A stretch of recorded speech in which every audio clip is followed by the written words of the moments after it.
Very Hott is on the podcast at long last. Barry and I have talked about doing this for quite some time, and he's here. And we are going to talk today, the master of ugly ads himself, the king of ugly ads in the world of meta advertising, Barry Hott. And of course, Barry actually is a super experienced advertiser, if you know Barry, across a whole lot of different stuff in the world of meta ads, but has carved out the ugly ads role for himself complete on this episode if you're watching it with multiple stickers and a hat, all pointing towards and a neon sign, all talking about ugly ads. So that's the thing we have to say, is that Barry Hott is the ugly ads guy. And that is the reason, that is the number one reason I brought him on today. We can talk about all kinds of stuff with meta ads, but I have been experimenting in a lot of ways with my clients with what can only be described as ugly ads, including the Post-it note ad.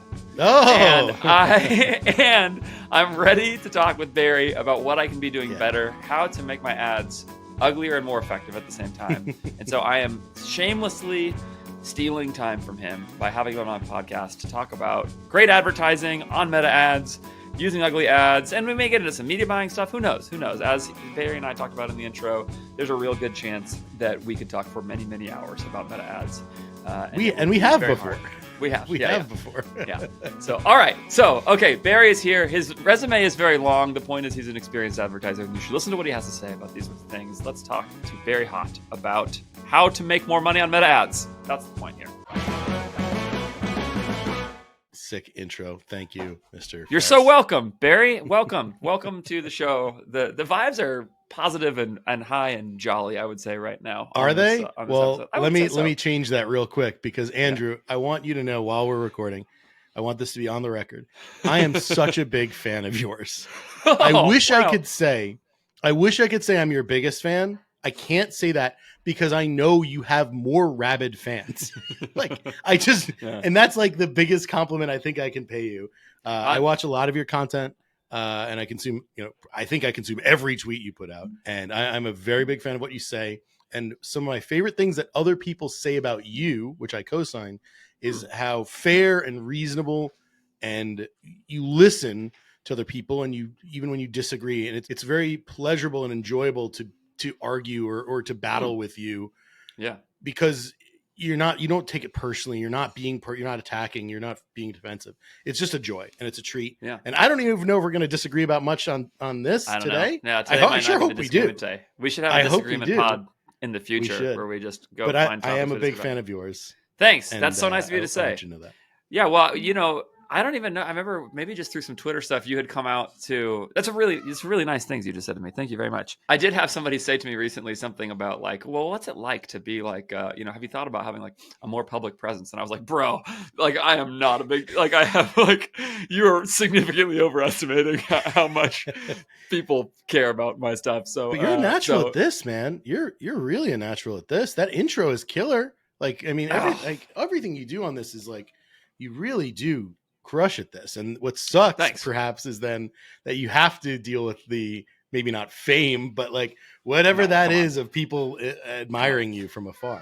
No, it's not. Fame is not. I mean, gosh, I feel ridiculous even bringing it up like that. There's some, I think what it is, the D2C is not that big, and that so it's just not that big of a community, and so you could sort of be connected to quite a few people pretty fast. So, But anyway, what was I going to say to you, Barry? It was something about, when you came here, you were in LA, and we didn't even really know each other, but it was like, hey, we've connected a little on Twitter. Let's go sit down. I admired you. It was a great time. I remember leaving. You and I were going to go take a nice walk down to the beach. I said, let's go look. It's a beautiful sunset. Well, it'll be romantic. It'll be wonderful.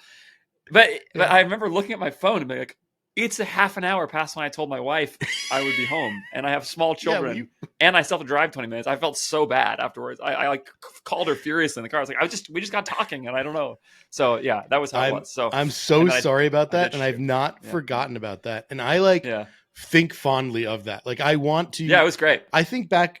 I want to just. I mean, this is not great, maybe podcast material, but like seriously, like I now realize I'm trying to optimize more for getting to do more of that with people that I respect and care about and who are just smart experts. And I get so much energy from it and so much joy from it. So I'm trying to optimize for that. So like, even if this wasn't recording at all right now, like I just want to be with you, man. Like I just want to be here with you. Yeah, well, So I I'm now have excited. 2 New York clients, so so next time I'm out there, I'll definitely hit you. No, up. I'll steal them from you. Don't worry about that. Yeah, it would save me some travel dollars for you if you ran their ad account instead of me. So that would be fine. Let's do it. Okay, listen, Barry, I feel embarrassed to say it, but the Post-it note works. It works, man. The Post-it note ad works. And there's a lot of other things to say about ugly ads. And I know that ugly ads are not just Post-it note ads. I know there's a lot more to it. But here's the main thing I want to start with today. I've been thinking a lot about creative strategy recently. And I am planting my flag on the long form explainer. I've recorded some content about the long form explainer. Yeah. As like so this is like one of the things that I think just like works and doing a great job of that works. I've got more content about that. And we can talk about that in a minute. But the other flag that I'm starting to put down, I'm not quite, and it's not really my flag, I think it's yours actually, is essentially the ugly ad. And there's a couple things that I really like about the ugly ad. Okay. One of them is it's exceptionally cheap and fast to make, including with many iterations, which lends right into my media buying strategy, etc. So being able to do that at scale fast matters. And then secondly, I think you are right that ugly ads very often outperform non-ugly ads. Probably not all the time, probably not for every brand, I think, but they just work. The concept of being socially native works. And what that amounts to, what socially native amounts to, will probably change over time. But the basic idea really can matter. And if you pair that cheap, easy to develop at scale with great messaging, boy, you can do very, very well for an extremely low cost. And so I am bringing you here to tell people not only to do this, but how to do it. So let me start with the Post-it note ad. And just because I think it's just like a great jumping off point. So talk about Post-it note ads. Go. Yeah. I mean, first of all, you don't even need me here. I'm just furniture at this point. You just like nailed all of it. Here's where I'm really going. You're going to have a bunch of other ideas about types of ugly ads that I'm not thinking about. And so that's actually where I want to get to eventually. But right now, just talk about how you're thinking about that. I've come to call the Post-it note ad the text and context ad. The idea is the text is in the context of the image. And so that Post-it is one example, but you can do it with, I used a letterboard and used all kinds of stuff. Yeah, right, whatever. Right. Yeah, anything. Okay, literally write it on your hand. You know, like you can just put it in the world. And especially if you can keep that relevant to what it is. Like if you're selling like beach blankets, put it in rocks in the sand, dude. Like that costs nothing to go do that and take a picture of it. Like, have you done rocks in the sand? No. I've thought about this. Well, it's because I live in Southern California, so I've thought. Yeah, about it would be. Actually, I can get to the beach. I can get to the beach pretty easy, but you're I in don't New York. Yeah. So I mean, what else though?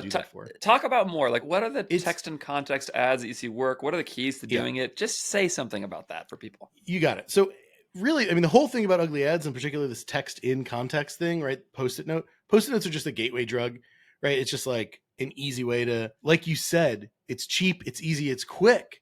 You can just get an idea out and just get it done and do 20 of them. And then you're doing copy testing for basically $0. And, you know, the wild thing is no one does a good job. There's maybe like 1% of marketers or media buyers or whatever that like takes into account the cost of ad production into their cost per acquisition, right? But like that's basically 0 people are doing that. No, and if you're doing that and you hear this, please tweet at me or DM me or something and let me know how you're doing it, because I'm sure you're not. But like that is a cost, right? We can't just spend endless amounts of money on creative, especially when, you know, a big swing can be really expensive and miss. So it makes tons of sense just to be making lots of stuff.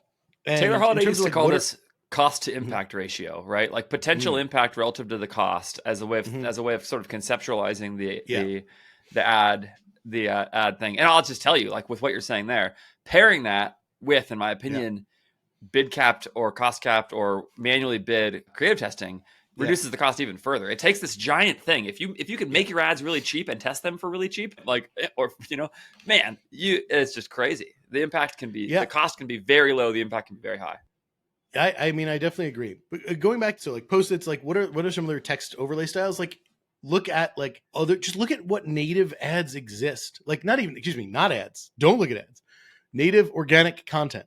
Go find content that is being consumed by your consumer. Go find content that is being consumed by millions of people, right? Like go and look at that really broad stuff that millions of people are liking and engaging. Find viral meme pages. Find whatever it is. The thing I recommend everyone do is, if you have a brand you're working on or a problem you're working on, go make a new Instagram account, go make a new TikTok account about that thing, and only consume content and pursue it and like it and engage with it from that interest. I have one I look at for car stuff, like, and it's the ads I get, the organic content I get is all car related, right? So it's like, it's as if I'm a totally different person, and I look at what those people are consuming natively, organically, and I try and find what can I reproduce from that. So some of those are like, you know how like a tag, if you tag someone on an Instagram post and you like tap it and it shows up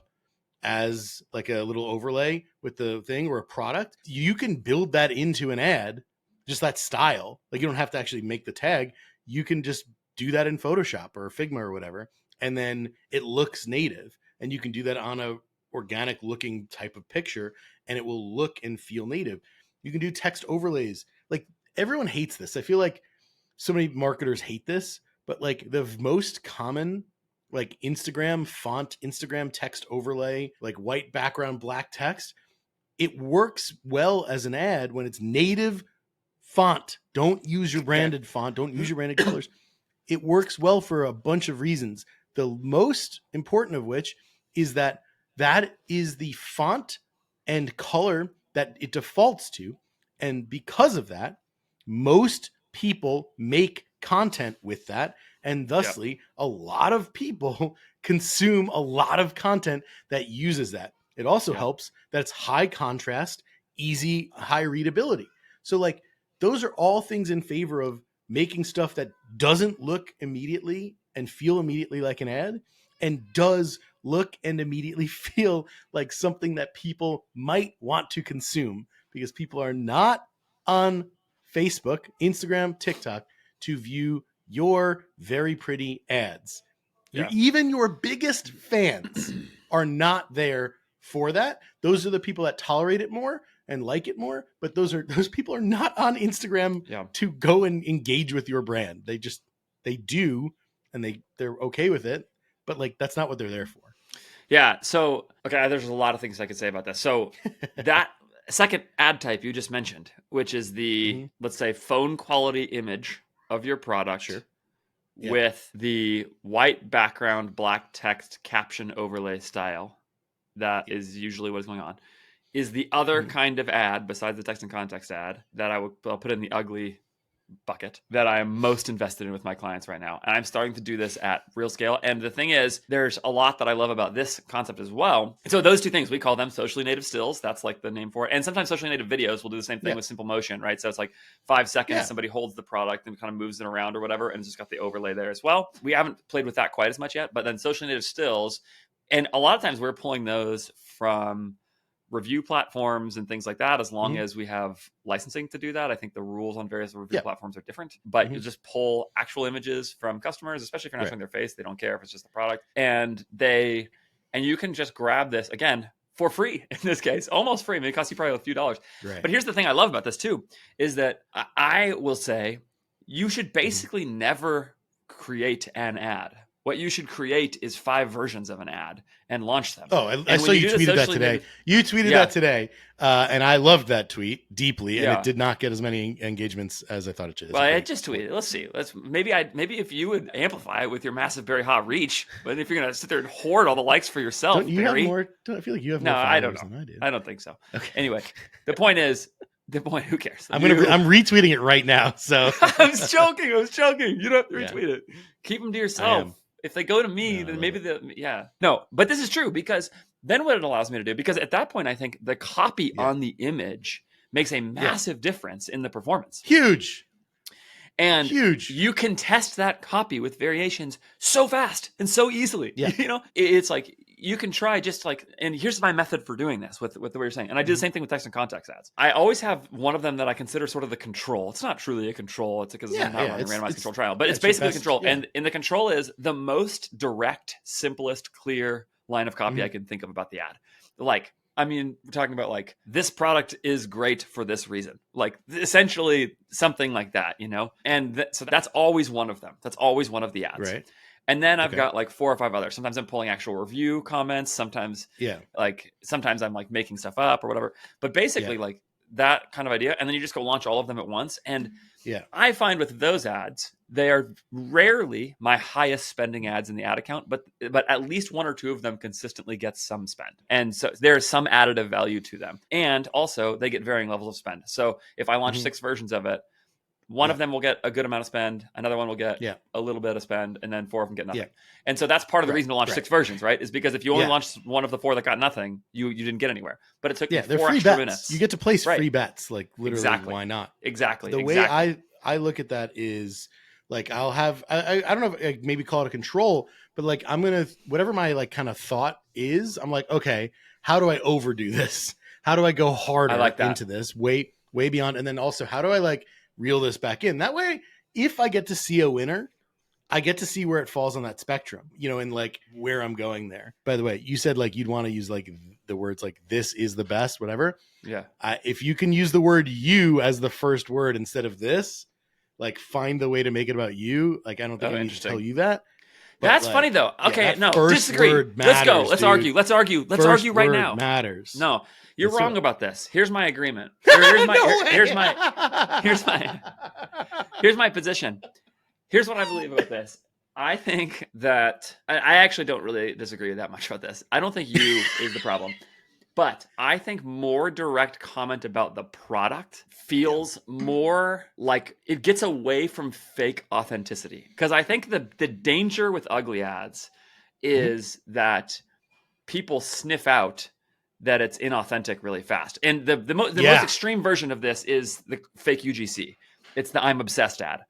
The I'm obsessed fake UGC sucks. It doesn't work very well, I think. And I also feel gross about it. It probably did, but I feel also gross about running it because it feels like it's content I hate. I feel like I'm representing the brand in a crappy light. But the moment you change "I'm obsessed" in the UGC to "this product is great," you can actually use the same kind of format pretty well and pretty effectively. It's just that like, as I've said, creator's another word for bad actor. So like when you say "I'm obsessed," people can sniff it out. And so anyway, so it's fake authenticity that then actually works against the value prop. So I think you and I maybe don't work as well. Yes. But third person, it's great. No, I couldn't disagree more. Oh, okay, Andrew, we could spend an hour talking about this. No, let's not. Spend 5 minutes. Tell me why you disagree. Andrew, Mr. Farris, come on. Like, I or you language is the direct route in. When you use you language, which you have to be a little bit careful about on Facebook, because you don't want to say like you have herpes. Facebook will shut you down. Don't do that. So no herpes ads. Definitely don't accuse someone or suggest that someone has an illness. Like by the way, anyone listening to this, I've studied Facebook's terms and policies. Like, I recommend anyone who's running Facebook ads get real intimate with that. It's very helpful. Don't say stuff like that. You'll get in a lot of trouble, and you won't understand why. I'm going to send you a Make Herpes Ads hat. I will not wear it, but I will proudly keep it in my office. Make herpes ads. Don't make herpes ads. Yeah, okay. But here's the thing about I'll stick with the herpes for a second. Like, if you said you have herpes ? Or like, do you have herpes? Like, you're gonna get flagged. That's a problem. Yeah. But if you said, if you had someone in the ad saying, I have herpes, okay, that's not against the rules.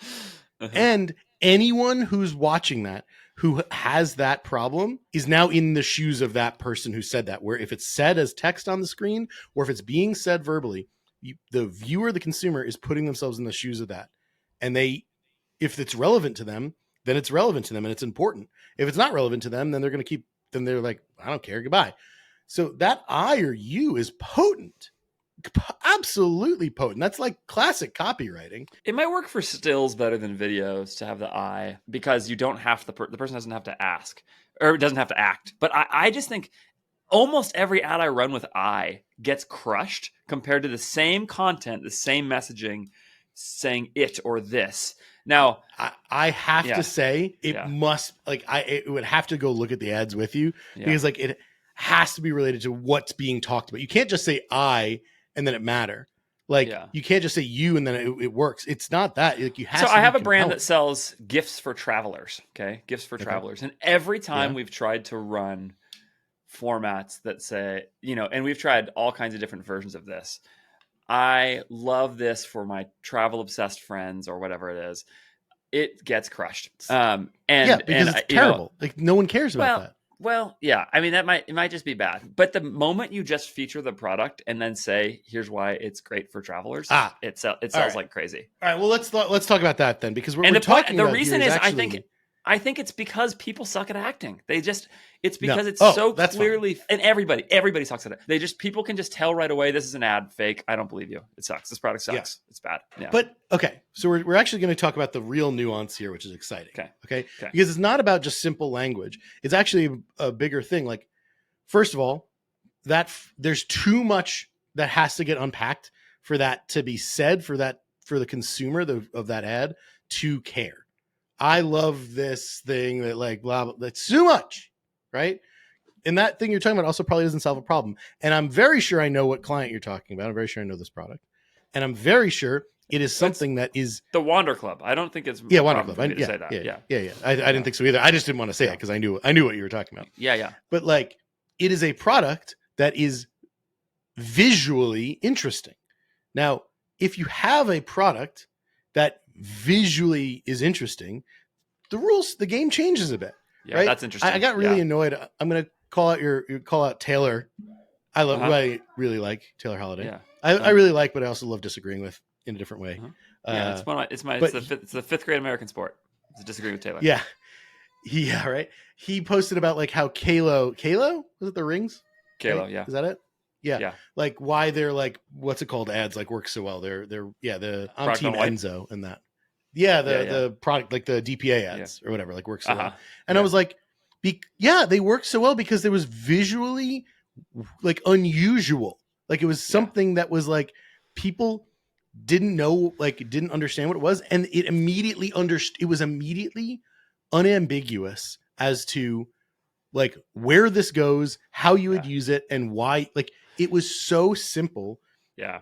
And like, but I think that's copy. Maybe the thing that ties those two products together, because the copy that worked there, that was my first media buying job. That's how I learned media buying was doing media buying for Kalo. In the days when you would exclude Instagram from your placements because it didn't perform. So like right after they launched the ad product. Right. And when we did that, the headline on those ads was silicone wedding rings. And I think to your point, that's kind of interesting. And that even though it's like really straightforward, right? Because it's like, what? Yeah. So now that's not that interesting. But it's also, what it means. Yeah, like, right. It's clear. It's one of those few things where in 3 words, you got me. Like silicone's also an interesting word itself. Yeah. Right. Just to get attention. Silicone wedding rings. You've explained the entire thing in 3 words. Yeah. And if people are already reading that and starting to be like, wait, why would that exist? Oh, wait. Right. It actually makes sense. Like I think you're right. Well, so what it ties together maybe the Wander Club and Kalo in that sense is that they are category creators of their own, like, I mean, the Wander Club I don't know that like, travel tokens doesn't necessarily a category or anything like that, right. But it's the introduction of that it's not like selling supplements where it's like, there's a million versions of this, or skincare. There's a million versions of this product. And now you have to talk about why yours is good and the other ones are bad or something like that. You can't just say like multivitamin, it's like, so what, who cares? Like there's a million that game doesn't work that way. So what you're saying is interesting. Maybe then I'm with you here a little bit. Maybe if you're selling multivitamins, you actually want, I had a great experience with this multivitamin. Whereas I specifically had this problem. You'd really want to talk about the problem that it solves, right? Or how you felt before. Right. That's what I would always start with. But with this, with Wander Club, like it's really one of those things where I've grab attention with the product. Yeah, in the right setting too. Yeah. But like the product itself is kind of like it's a washer on a key ring type thing. Like not anymore. Baby. They overhauled it's a beautiful, beautiful new version. Yeah. Oh, super. Sorry, I didn't mean to over. No, it's fine. Yeah. But like effectively, whatever it is, you'd look at it, right? You'd see there are things that make sense to your brain, but also you've never seen before, but also have words or like relevant things on it. So you're like it's just like triggered a lot of emotions and connections and things that all make sense simply, whereas a lot of other products don't simply make sense. Okay, but I'm going to give you a different example. So let's go to apparel, because I have had massive success recently. My old theory of apparel is that every product is its own piece of creative. And what I mean is, like, if you literally have the same image but 50 different products, but they're all framed the exact same way, they're going to perform wildly differently, because a red version of the product versus a black version versus, and it's going to have nothing to do with price, or like it's going to be so completely at least so not at different. The click level, right? At the and click like level, what at least, sells best, what sells best, and is most is it's wild. Yeah. But I have recently instead seen I've seen really excellent performance. But yeah, this doesn't work very well for my example, because at that point, if you're wearing it, so I've seen really excellent performance with some ads that are just talking all about just like product. And the way I've thought about this for apparel is, what you want is you want the customer to try it on in the ad. So that's the goal I'm trying to do with my creative. I want them to have a sense that that as they watch the ad, they are having, because the thing they can't do is go into a dressing room and try it on. So you have to get them as close to that experience as possible at the ad level by talking about anything about how it stretches, how it washes, how it fits, how it whatever, any of those kinds of things. And all the while, they're going to have a sense of whether they think it's cute or not, or they think it's attractive or not, because they're going to see that in the ad. That's the thing that come back to is like ambiguity. In most apparel, there's very little ambiguity. Like most apparel, it's just like, how does that look? Do I want it? Right? There's some differentiation in terms of like more premium things, more luxury things, or if you're like getting into something that has a specific feature or a benefit, right? Like there are some, but it's still often going to come down to what's going to make it work or not is, does that immediately register something I want visually? Yeah. And that's 90% of the battle. So do you have product categories that is there a master Ugly Ads document somewhere at Ugly Ads HQ that is like in a file somewhere? It's like, okay, in apparel, do this. In supplements, do this. In category creators, do this. It's all up here. I need to like lay it all out, and like I got to make my course, man. I got to like get that all out. Well, see, this is actually why I want to talk to you, because I was thinking about this. I'm trying to build out more internal process around your range of products, around your range of clients, to think more directly about each one, about how you apply some of these principles uniquely to the categories. Because you're convincing me on some of these things a little bit that like maybe my frustration with the first person is wrong. Maybe actually I need to rethink that, and it's about the category. Yeah. And so what I've tried to do is start to layer in some of these, and I, the problem with that exercise is that you begin to find subcategories of categories, and like the web of possible categories gets endless really fast, but maybe it's not. Maybe there's 5 categories or something like that like most brands fall into, and you can basically have some best practices for each. I honestly, like, I don't think I have a lot of rules. Like because like, I don't think there's ever going to be a time where I'm like, oh, I or you statements only work or only don't work. Like I'd have to try it 50 different ways or hundreds of different ways before I really rule something out, which is why I've ruled out like most pretty ads, because they've just lost so many times.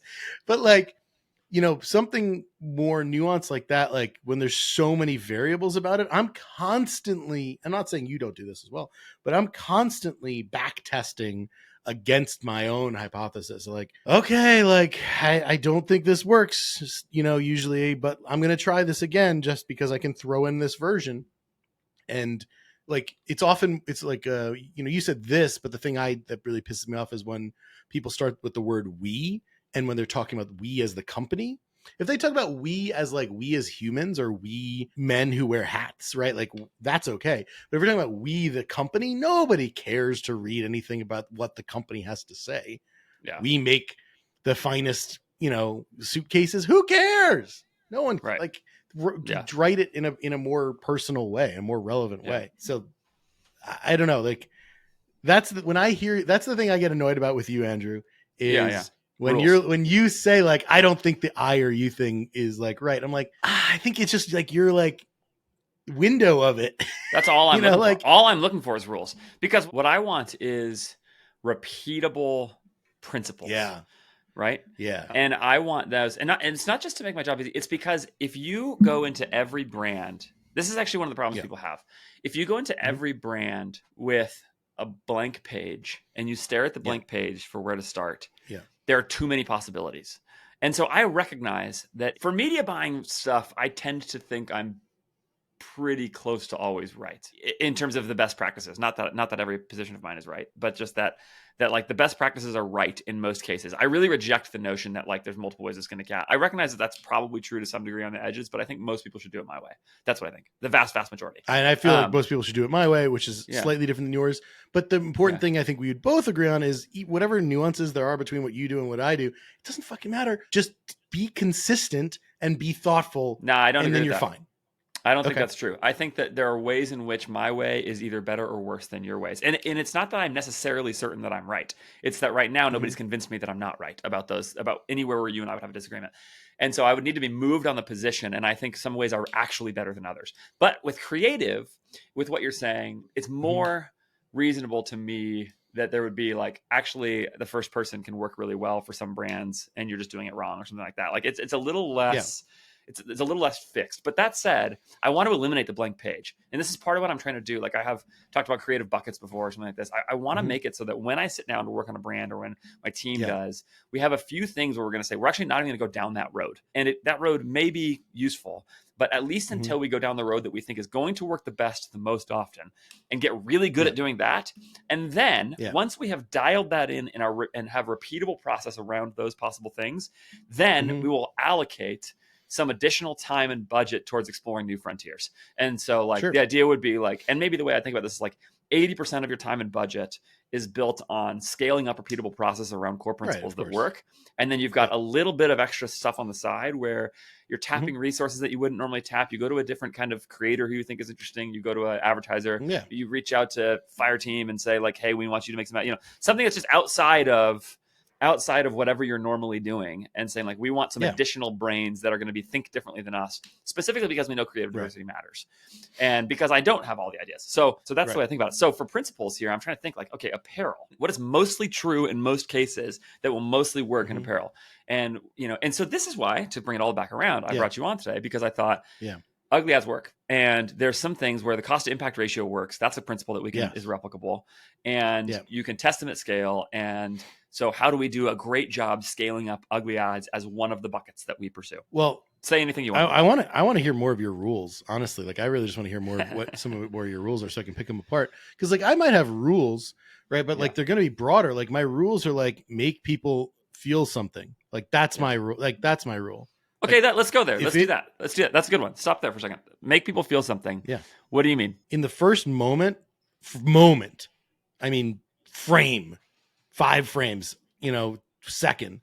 If I'm not making someone feel something, I've failed. You've failed. So are you trying to make them feel anything list in particular? Of things, there's a lot of things I want people to feel. Curiosity is a big one. Discomfort broadly. Like if I can make someone insecure really fast, I hate that. I say that and I hate doing that. Like I don't feel good about that. Yeah. But it works. Like if I can, that's a route that I'm looking for.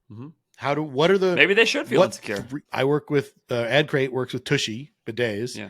And it's like, I want every American to feel insecure about not having a bidet, in particular, not having a Tushy bidet, but not having a bidet. Yeah. Like, and there are so many ways I can make you or anyone listening feel insecure about not having a bidet. Like that's one of my favorite things I get to work on because so much of that is novel to the audience. All of these insecurities and all of these like feelings I can make someone feel and then immediately be like, whoa, I need a bidet or I should have a bidet. I love that. So like it's, it's about making, I can dig into the examples of that. Do you have any methods or formula is probably too strong of a word, but anything that you think of as like, I know that if I want to make somebody feel something, this is the route, this is the basic structure of the message. Yeah. So that's why I go back to the I or you statements because I know I can already make something that's relatable and it has to be authentic. To your point before, like, if you have people saying I statements and they're inauthentic or they're not relevant, relatable, or making someone feel something, then they're useless. Like they're worse than anything, honestly, to your point. Like those are just terrible. So some of the things like first of all, ChatGPT, just put that in there and say pain points. Like, here's the product I'm advertising. What are the pain points? Right? What are the common pain points? What are the in order of, most common pain to least? And like you get 10, and that is way easier than doing like market research, and calling customers and whatever. It's so accurate and useful. And usually it comes up with 2-3 things that I wouldn't have thought of or known because I'm not in everyone's heads. And I'll start going on that. And you can also say to ChatGPT, like, okay, what are some statements that you could make about that in an ad, or maybe not even an ad? And then what I really do, I'll go in the reviews for the product and I'll upload them to ChatGPT. I used to just do this in a spreadsheet and just search, but I'll upload it to ChatGPT and say, find me past tense I statements. Because those are where you're finding people that talked about, I had this problem. I was this. I couldn't do this. Right? Relatable problems that were then, as soon as you start reading that or hearing that, your brain, the consumer's brain, starts solving it and assuming that whatever they're watching is solved by this product, right? This ad solves whatever that problem is. And they're about to find out what that is. They're already being do that. How often do you do that? A lot. Yeah. Okay, great. Yeah. That's a great example of what I'm talking about. Like that's like a repeatable process where you're using a couple of things, a couple of tools to come up with a way of replicating this for a brand. Right. Yeah. That makes a ton of sense. I don't have them necessarily written as rules like ad create. So I advise ad create. I own a piece of ad create. Like they have that written out nicely, better than I do. But like a lot of these are just native to me. Like, they're just in my head. I've talked in this episode about the notion of cost to impact ratio. And that is the very simple idea that you should take asymmetric bets in your business. Bets where you pay very low cost and you have massive upside. I believe that is one of the core reasons you ought to be considering staffing your business in the Philippines with my friends at More Staffing as your guide to recruiting, training, onboarding, coaching, incredible e-commerce talent in the Philippines. More Staffing has done this a bunch. They've done it for a bunch of folks who have listened to my show. I am yet to hear, I mean this, I'm yet to hear a bad word about the experience somebody's had with More Staffing from people who have been listening to my ad reads, watching my ad reads about More Staffing on this show for a while. And there are a lot of them who have worked with them. It has consistently been great feedback. I use them for my own business, and it is because of cost to impact ratio. You can find incredible talent in the Philippines to staff up all kinds of parts of your e-commerce business, like I'm talking marketing, supply chain, inventory planning, all kinds of stuff, customer service, whatever your needs are. And as you find that talent, you pay them a premium price in the Philippines, but that is still lower than you would pay that same talent in the US, which means you attract incredible talent, people with deep resumes, high integrity, hardworking, really talented folks into your e-commerce business from the Philippines, and yet you do that at a lower cost than it would be to do the same thing in the US, which saves you money. It is a win-win. Go explore it. If you are expanding any part of your team in your business, I really don't know why you wouldn't consider working with More Staffing to do it. They will be very, very helpful to you, and they even have a 1-year guarantee. So if the employee they place in your business doesn't work out for a full year, they will help you replace them at no additional charge.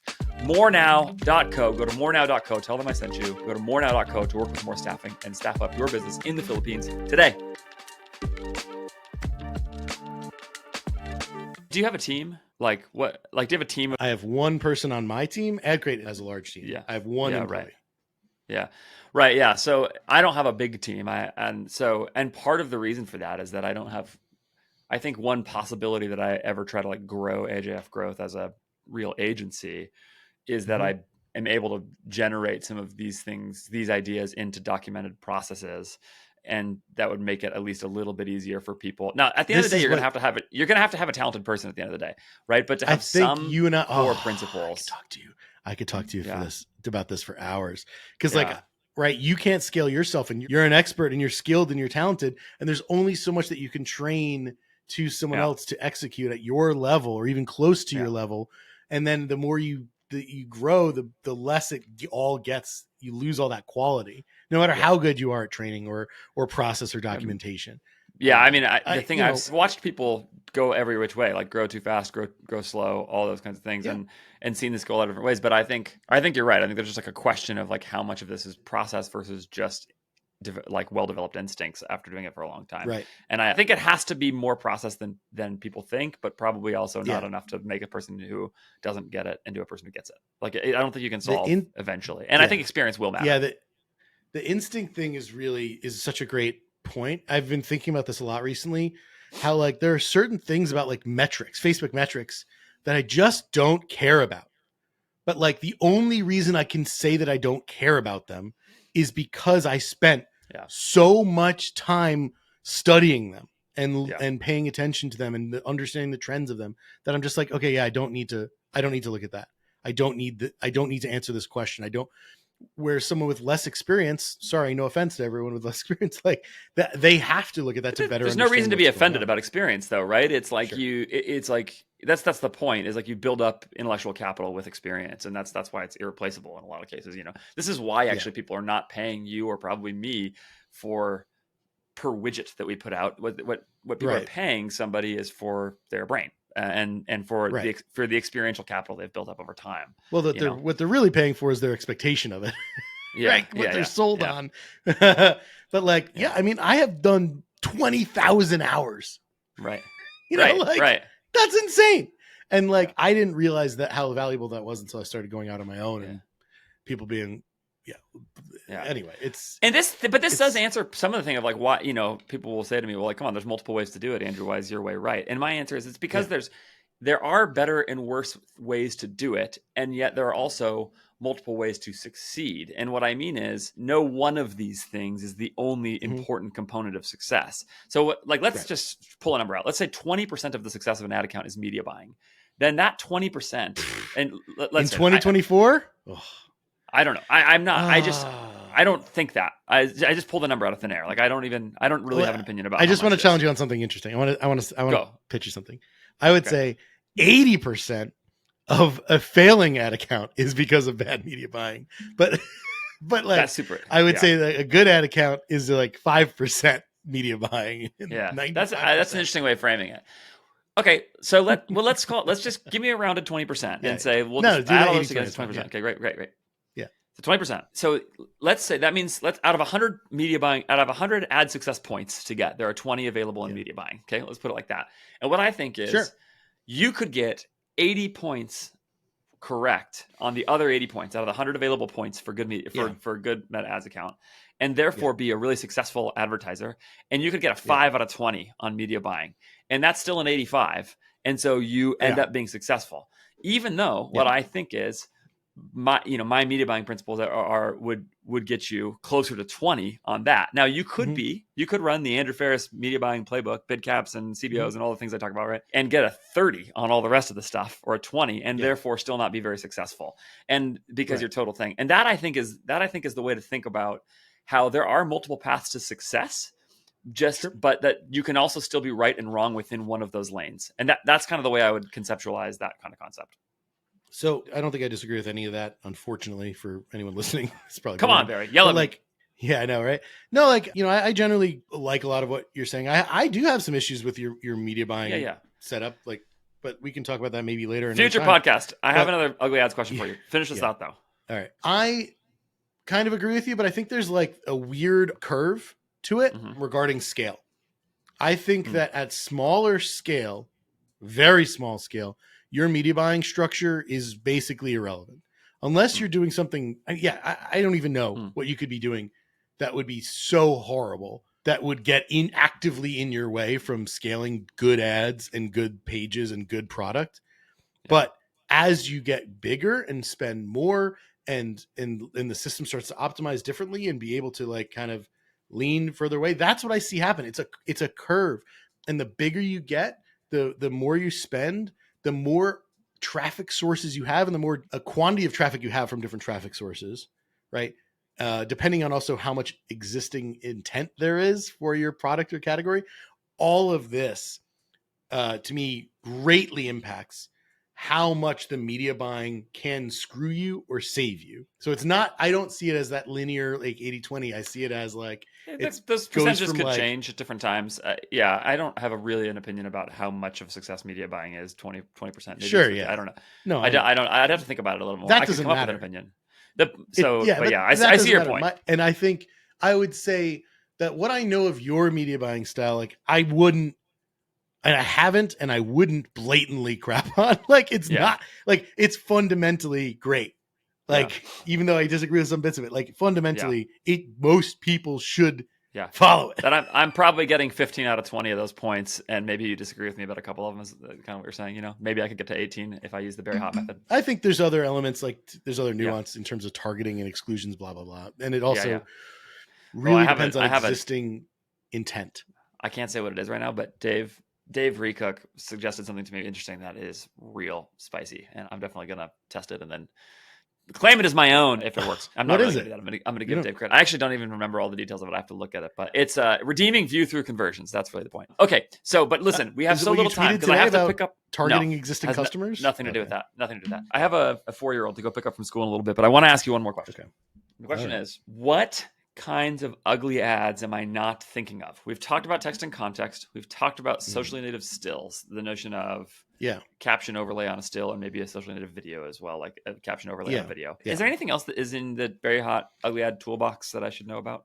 My favorite tool is your favorite tool, dude. Long form explainer. Long form explainer. Just like the thing I'm thinking about making is like a 1-hour mini course just to do that the way I do it. I have made so many scalable, long-term, high-performance ads, just me talking, because I have this like framework in my head that I just do and use and go and shoot, and it works because I'm speaking authentically. I'm talking about it. I'm not using flawless. Like, look at the difference, by the way, in the lighting between this and this.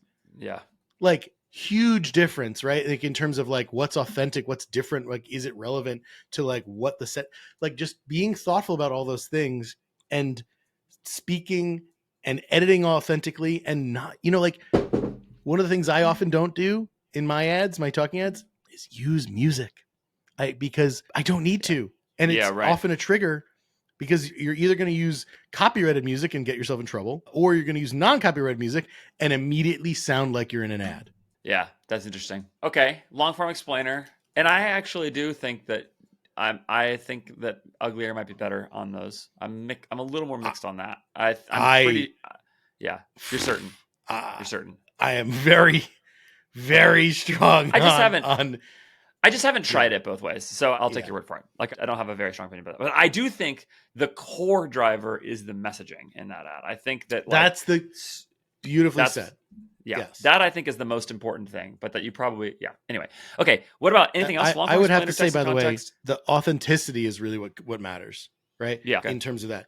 And if you can have someone who can speak with authenticity and speak with authority, it's so hard to falsify that.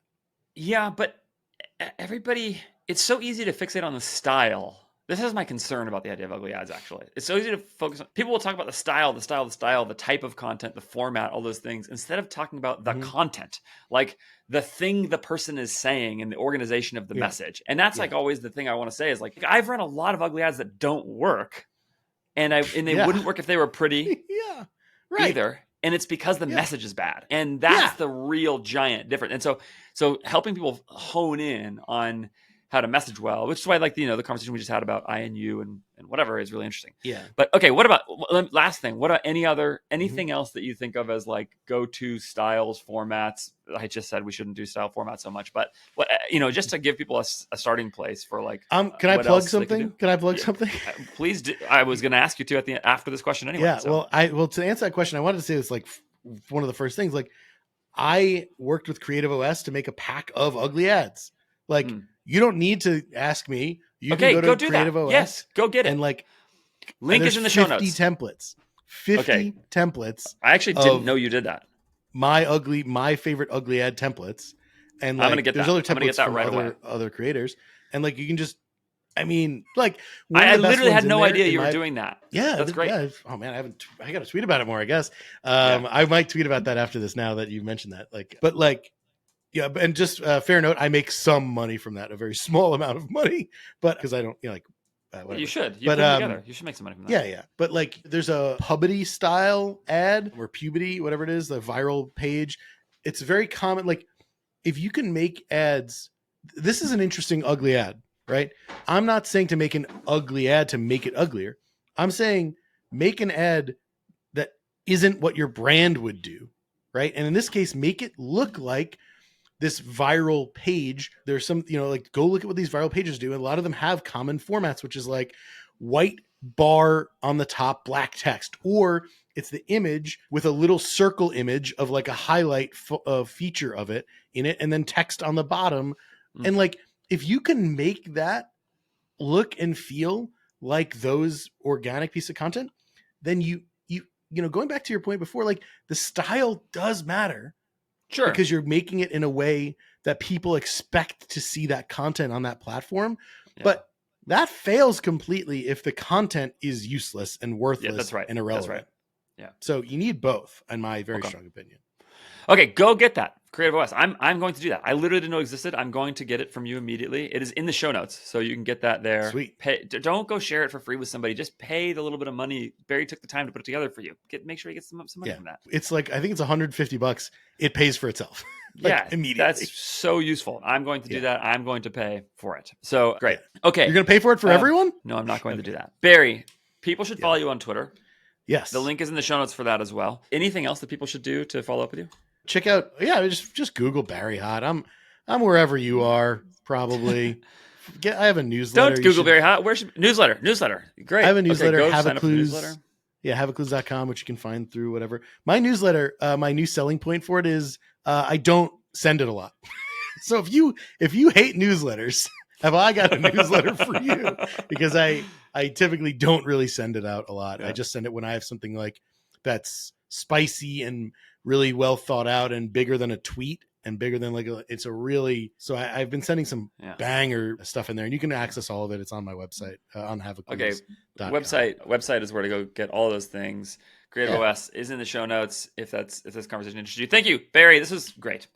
Thank you for being great. Thank you, Andrew. Thank you for having such a great show. I really love it.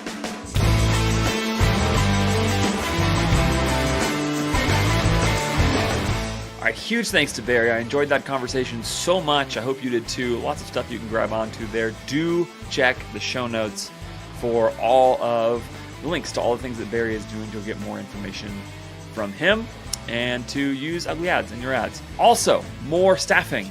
Don't forget to go sign up to work with More Staffing to get all of the staffing needs that you have done in the Philippines. Virtual assistants can be helpful. Virtual professionals can change your business. Go work with More Staffing, morenow.co. Also link in the show notes there. And of course, follow up with me.